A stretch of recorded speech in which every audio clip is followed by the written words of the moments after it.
Burn, Witch, Burn. Written by Abraham Merritt. Narrated by Edward E. French. Chapter 13.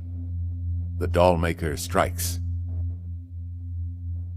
The moment I was out in the street, volition, power of movement, returned to me.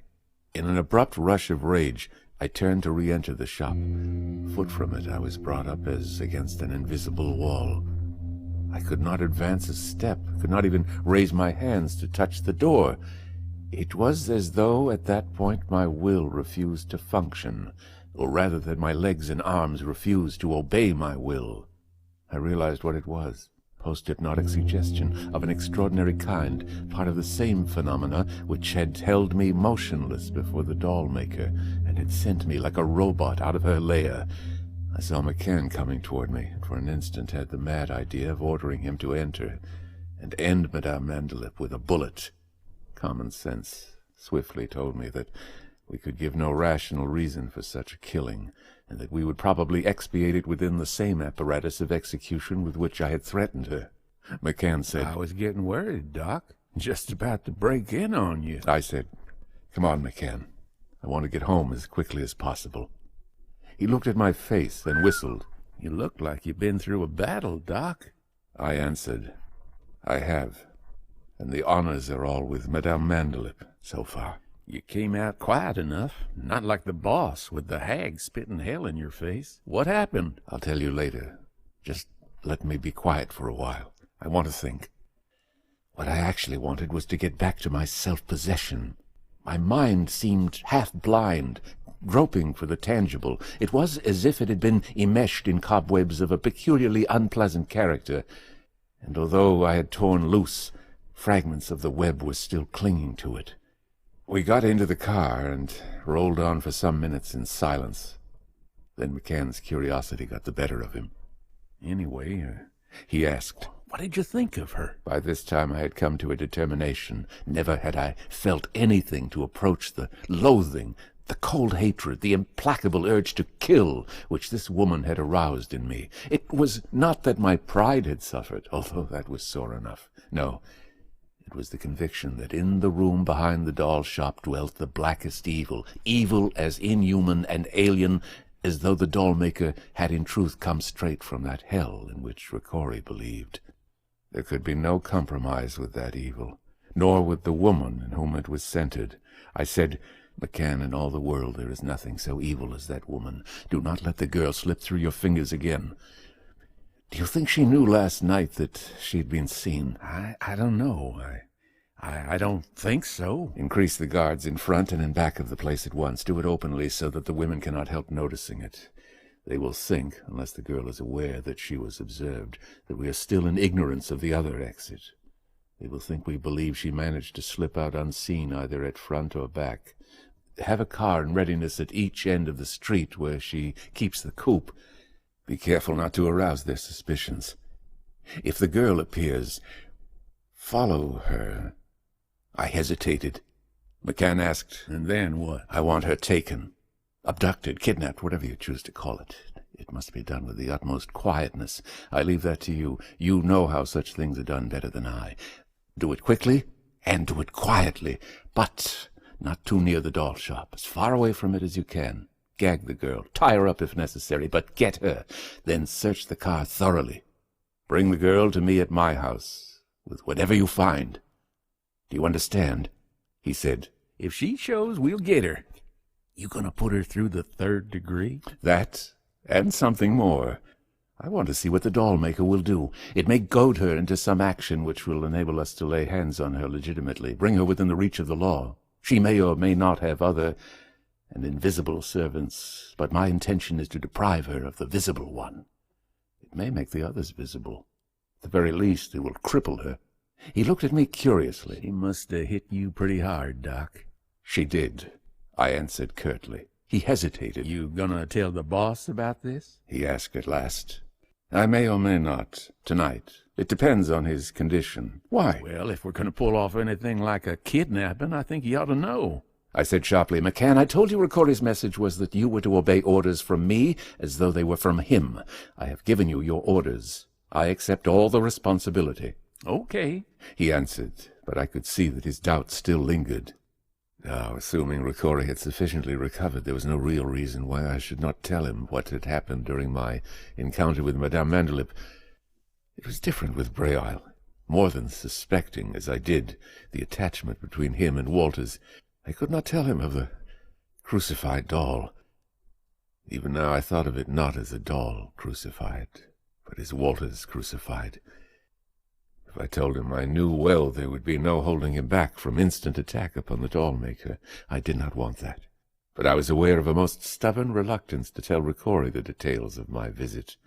The same held good for Braille and other matters besides the Walters doll. And why did I feel the same way about McCann? I set it down to wounded vanity. We stopped in front of my house. It was then close to 6. Before getting out of the car, I repeated my instructions. McCann nodded. "Okay, Doc. If she comes out, we get her." I went into the house and found a note from Braille saying that he would not be in to see me until after dinner. I was glad of that. I dreaded the ordeal of his questions. I learned that Ricori was asleep and that he had been regaining strength with astonishing rapidity. I instructed the nurse to tell him, should he awaken, that I would visit him after I had dined. I lay down, endeavoring to snatch a little sleep before eating. I could not sleep. Constantly the face of the Dollmaker came before me whenever I began to relax into a doze, throwing me into intense wakefulness. At 7 I arose and ate a full and excellent dinner, deliberately drinking at least twice the amount of wine I ordinarily permit myself, finishing with a strong coffee. When I arose from the table I felt distinctly better, mentally alert, and master of myself once more. Or so I believed. I had decided to apprise Ricori of my instructions to McCann concerning the abduction of the girl. I realized that this was certain to bring down upon me a minute catechism concerning my visit to the doll shop, but I had formulated the story I intended to tell. It was with a distinct shock that I realized that this story was all that I could tell, realized that I could not communicate to the others the portions I had deleted, even if I desired, and that this was by command of the Dollmaker, post-hypnotic suggestion, which was a part of those other inhibitions she had laid upon my will, those same inhibitions which had held me powerless before her, had marched me out of her shop like a robot, and thrust me back from her door, when I would have re-entered. During that brief tranced sleep she had said to me, "This and this you must not tell. This and this you may." I could not speak of the child doll with the angelic face and the dagger pin which had pricked the bubble of Gilmore's life. I could not speak of the Walters doll and its crucifixion. I could not speak of the Dollmaker's tacit admission that she had been responsible for the deaths that had first led us to her. However, this realization made me feel even better. Here at last was something understandable, the tangibility for which I had been groping, something that had in it nothing of sorcery nor of dark power, something entirely in the realm of my own science. I had done the same thing to patients many times, bringing their minds back to normality by these same post-hypnotic suggestions. Also, there was a way by which I could wash my own mind clean of the Dollmaker's suggestions, if I chose. Should I do this? Stubbornly, I decided I would not. It would be an admission that I was afraid of Madame Mandalip. I hated her, yes, but I did not fear her. Knowing now her technique, it would be folly not to observe its results, with myself as the laboratory experiment. I told myself that I had run the gamut of those suggestions, that whatever else it had been her intention to implant within my mind had been held back by my unexpected awakening. But the Dollmaker had spoken truth when she called me a fool. When Braille appeared, I was able to meet him calmly. Hardly had I greeted him when Ricori's nurse called up to say her patient was wide awake and anxious to see me. I said to Braille, "This is fortunate. Come along. It will save me from telling the same story twice over." He asked, What story?" "My interview with Madame Mandalip." He said incredulously, "You've seen her?" "I spent the afternoon with her. She is most interesting. Come and hear about it." I led the way rapidly to the annex, deaf to his questions. Ricori was sitting up. I made a brief examination. Although still somewhat weak, he could be discharged as a patient. I congratulated him on what was truly a remarkable recovery. I whispered to him, "I have seen your witch and talked to her, and I have much to tell you. Bid your guards take their stations outside the door. I will dismiss the nurse for a time." When guards and nurse were gone, I launched into an account of the day's happenings, beginning with my summons to the Gilmore apartment by McCann. Ricori listened, face grim, as I repeated Molly's story. He said, "A brother, and now a husband. Poor Molly, but she shall be avenged. See, greatly so, yes." I gave my grossly incomplete version of my encounter with Madame Mandalip. I told Ricori what I had bidden McCann to do. I said, "And so tonight, at least, we can sleep in peace. For if the girl comes out with the dolls, McCann gets her. If she does not, then nothing can happen. I'm quite certain that without her, the Dollmaker cannot strike. I hope you approve, Ricori." He studied me for a moment, intently. "I do approve, Dr. Lowell. Most greatly do I approve. You have done as I would have done. But I do not think you have told us all that happened between you and the witch." "Nor do I," said Brayheil. I arose. "At any rate, I've told you the essentials. I'm dead tired. I'm going to take a bath and go to bed. It's now 9:30. If the girl does come out, it won't be before 11, probably later. I'm going to sleep until McCann fetches her. If he doesn't, I'm going to sleep all night. That's final. Save your questions for the morning." Ricori's searching gaze had never left me. He said, "Why not sleep here? Would it not be safer for you?" I succumbed to a wave of intense irritation. My pride had been hurt enough by my behavior with the Dollmaker and the manner she had outwitted me, and the suggestion that I hide from her behind the guns of his men opened the wound afresh. "I am no child," I answered angrily. "I'm quite able to take care of myself. I do not have to live behind a screen of gunmen." I stopped, sorry that I had said that, but Ricori betrayed no anger. He nodded and dropped back on his pillows. "You have told me what I wanted to know. You fared very badly with the witch, Dr. Lowell, and you have not told us all the essentials." I said, I am sorry, Ricori." "Don't be. I understand perfectly. I also am somewhat of a psychologist. But I say this to you. It matters little whether McCann does or does not bring the girl to us tonight. Tomorrow the witch dies, and the girl with her." I made no answer. I recalled the nurse and restationed the guards within the room. Whatever confidence I might feel, I was taking no chances with Ricori's safety. I had not told him of the Dollmaker's direct threat against him, but I had not forgotten it. Brayheil accompanied me to my study. He said, apologetically, "I know you must be damn tired, Lowell, and I don't want to pester you, but will you let me stay in your room with you while you are sleeping?" I said with the same stubborn irritability. "For God's sake, Brayheil, didn't you hear what I said to Ricori? I am much obliged and all of that, but it applies to you as well." He said quietly, "I am going to stay right here in the study, wide awake, until McCann comes, or Don comes. If I hear any sounds in your room, I'm coming in. Whenever I want to take a look at you to see whether you are all right, I'm coming in. Don't lock your door, because if you do, I'll break it down. Is that all quite clear?" I grew angrier still. He said, "I mean it." I said, "All right, do as you're damned please." I went into my bedroom, slamming the door behind me, but I did not lock it. I was tired. There was no doubt about that. Even an hour's sleep would be something. I decided not to bother with the bath and began to undress. I was removing my shirt when I noticed a tiny pin upon its left side over my heart. I opened the shirt and looked at the underside. Fastened there was one of the knotted cords. I took a step toward the door, mouth open to call Brayheil. Then I stopped short. I would not show it to Brayheil. That would mean endless questioning. I wanted to sleep. God! But I wanted to sleep. Better to burn the cord. I searched for a match to touch fire to it. I heard Brayheil step at the door and thrust it hastily in my trousers pocket. "What do you want?" I called. Just want to see you get into bed all right." He opened the door a trifle. What he wanted to discover, of course, was whether I had locked it. I said nothing and went on undressing. My bedroom is a large, high-ceilinged room on the second floor of my home. It is the back of the house, adjoining my study. There are 2 windows which look out on the little garden. They are framed by the creeper.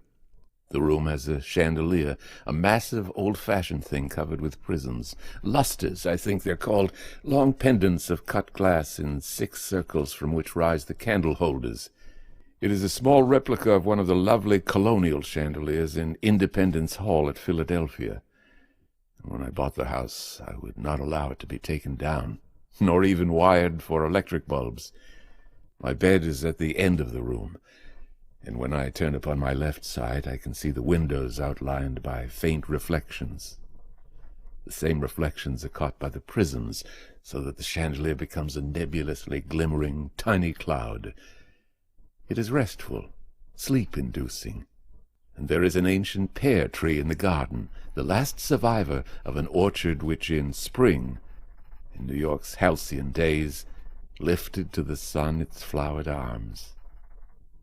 The chandelier is just beyond the foot of the bed. The switch which controls my lights is at the head of my bed. At the side of the room is an old fireplace, its sides of carved marble, and with a wide mantel at the top. To visualize fully what follows, it is necessary to keep this arrangement in mind. By the time I had undressed, Braille, evidently assured of my docility, had closed the door and gone back into the study. I took the knotted cord, the witch's ladder, and threw it contemptuously on the table. I suppose there was something of bravado in the action. Perhaps if I had not felt so sure of McCann, I would have pursued my original intention of burning it. I mixed myself a sedative, turned off the lights, and lay down to sleep. The sedative took quick effect. I sank deep and deeper into a sea of sleep, deeper and deeper. I woke. I looked around me. How had I come to this strange place? I was standing within a shallow circular pit, grass-lined. The rim of the pit came only to my knees. The pit was in the center of a circular, level meadow, perhaps 1/4 mile in diameter. This, too, was covered with grass, strange grass, purple-flowered. Round the grassy circle drooped unfamiliar trees, trees scaled with emeralds, green and scarlet, trees with pendulous branches covered with fern-like leaves and threaded with slender vines that were like serpents.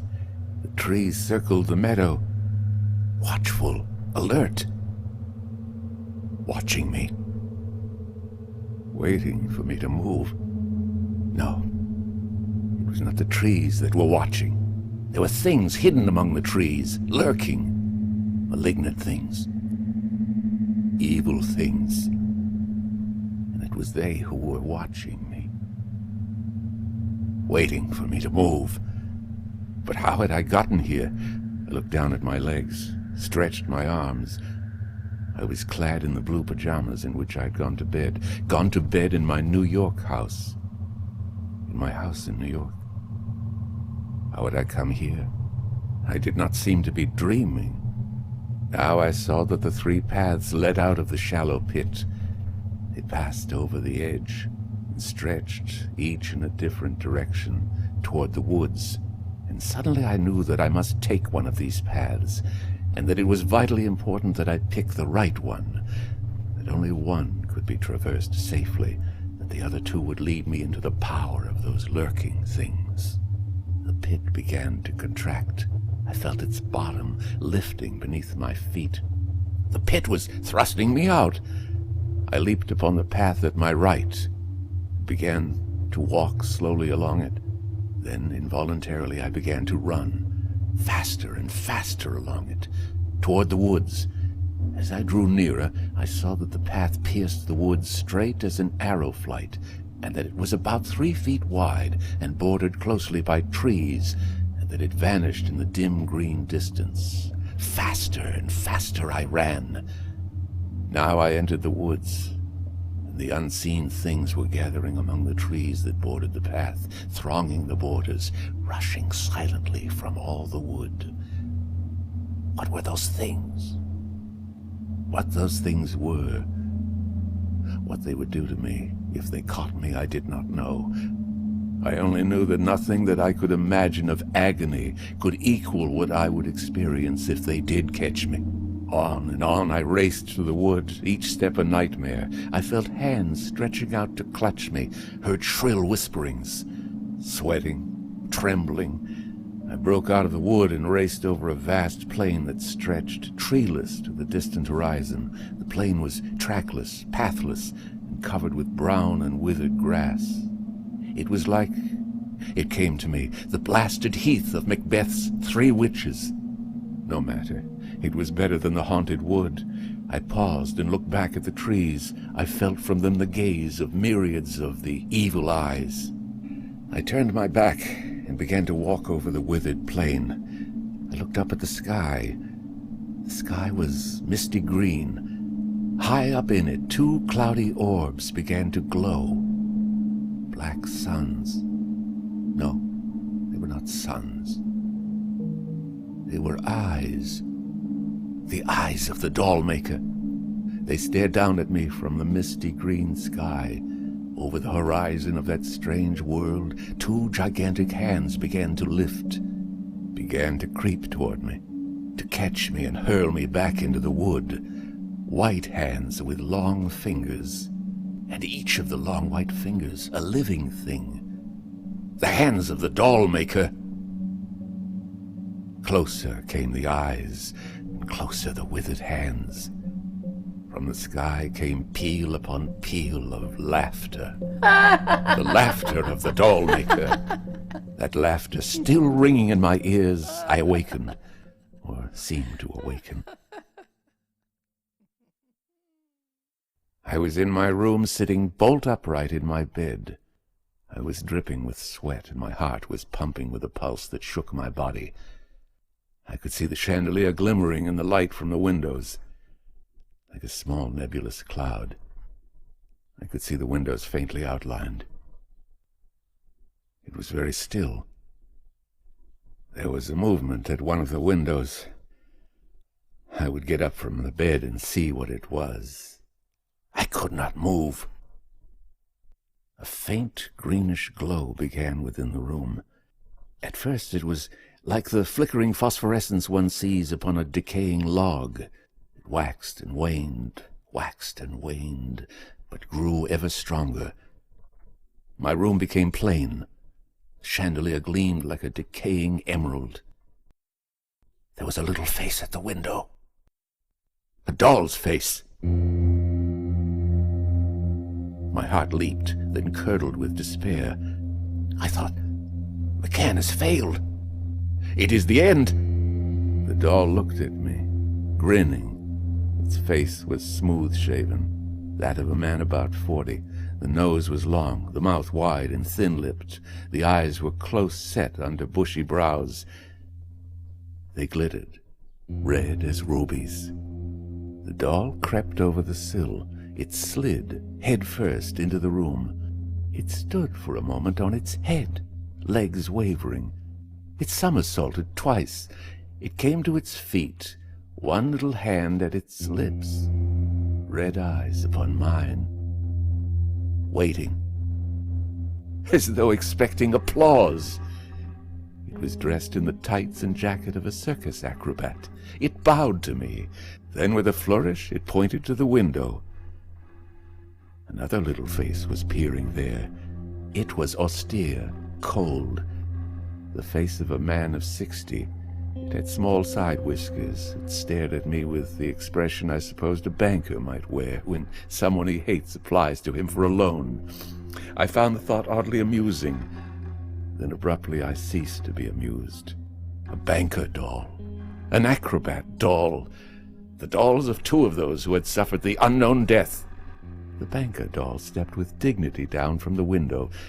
It was in full evening dress, swallowtails, stiff shirt, all perfect.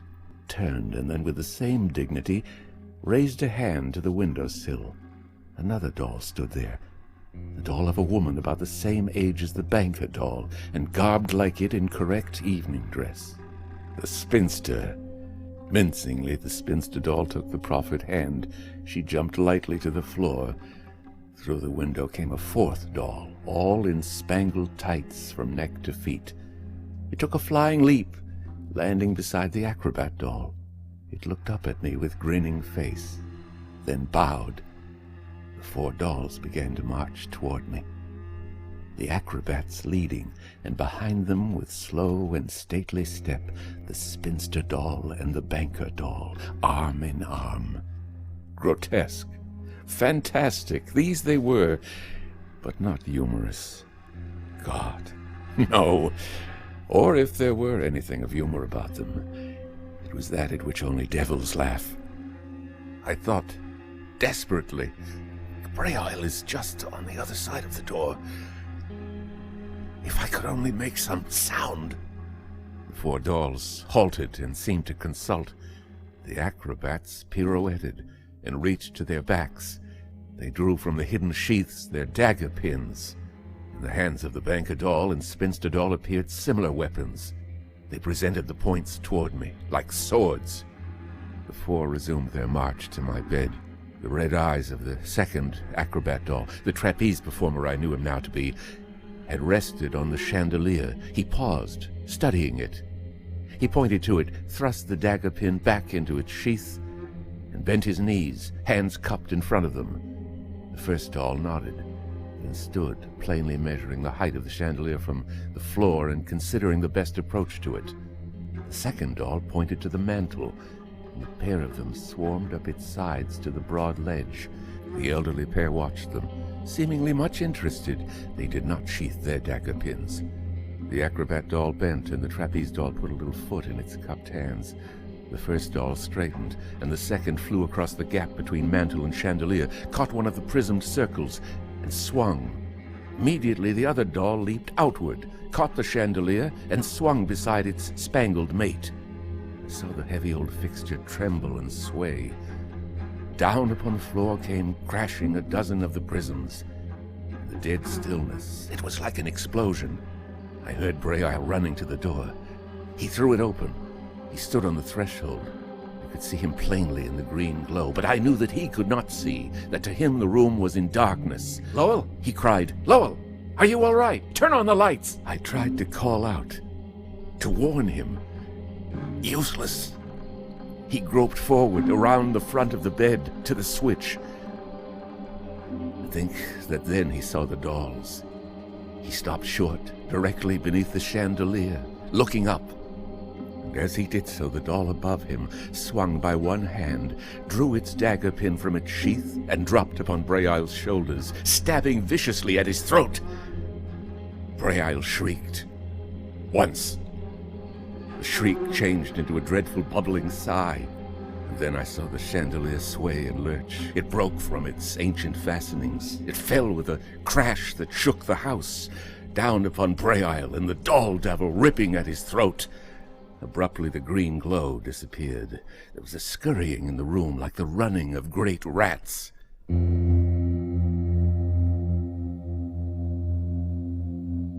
paralysis dropped from me.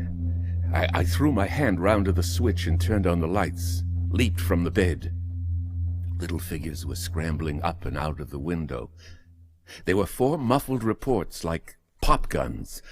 I saw Ricori at the door. On each side of him a guard with silenced automatic, shooting at the window. I bent over Braille.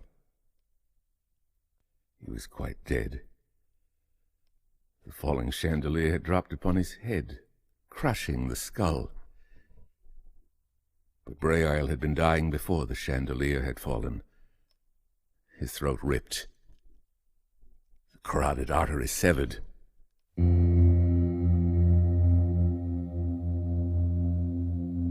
The doll that had murdered him was gone.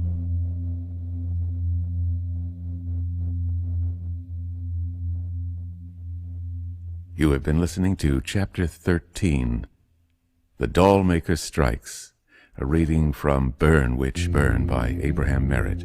Edward E. French speaking. A copyright exists on all recordings narrated by Edward E. French. Inquiries should be addressed to edwardfrench06@hotmail.com. And if you haven't already, please subscribe to this channel. And that address is www.youtube.com/. I said /. Are you listening? All right, we'll try it again.